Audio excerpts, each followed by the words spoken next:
Welcome to the Rim Break Rodeo. We hope this video helps. In this video, I will explain how to change a doorbell transformer.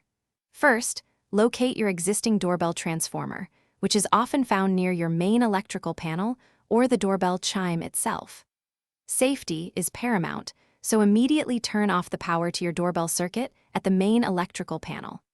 Always use a reliable voltage tester to confirm that the power is completely off before touching any wires. This crucial step prevents electrical shock and ensures a safe working environment for you.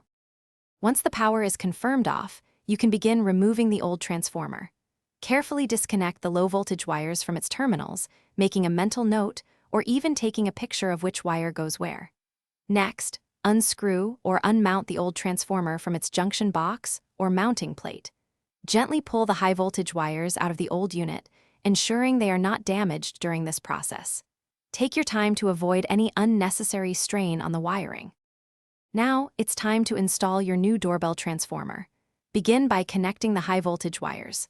Typically, this means connecting the black wire to black and the white wire to white, securing them firmly with wire nuts. Mount the new transformer securely to the junction box or mounting plate. Finally, connect the low-voltage wires to the new transformer's terminals, ensuring they match your previous connections. Common outputs are 16 volts or 24 volts, depending on your doorbell system. With the new transformer securely in place and all connections made, you can now restore power. Go back to your main electrical panel and turn the power back on to the doorbell circuit. Test your doorbell by pressing the button to ensure it chimes correctly and clearly. Listen carefully for any unusual buzzing or humming sounds, which could indicate a loose connection or an issue with the new unit. Enjoy your fully functional doorbell. Thanks for watching. Consider subscribing if we helped you.